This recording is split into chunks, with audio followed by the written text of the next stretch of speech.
As a child, I remember the most exciting thing about Purim was getting dressed up in costumes, and very fond memories of seeing all my friends in all these different costumes. Even today, right before Purim, I still try to find this crazy hat, mask. It's always wonderful to see everyone getting dressed up in their finest costumes on Purim. And I just wanted to address this point today. What is the source for this tradition of everybody getting dressed up in a costume and presenting themselves, as we say in the Megillah, v'nahapohu, in an opposite way? So what's the background for this? And there's a very powerful lesson from the Talmud which gives us some insight into this, and not only into this, but in general into the broad message of the book of Esther. The Talmud asks the question, Esther min haTorah minayin?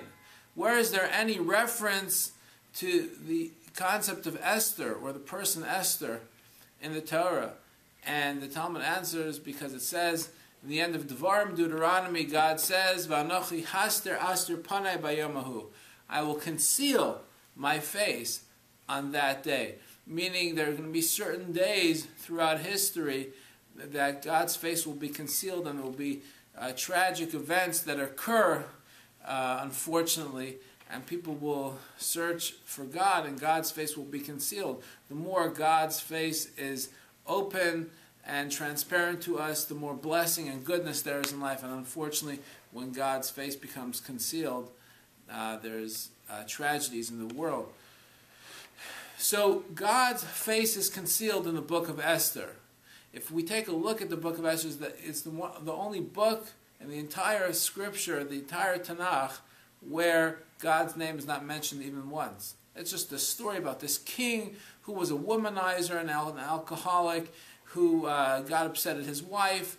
They had a fallout. He actually had her assassinated, then had a contest who would want to be his next wife. It turned out to be Esther, a Jewish woman.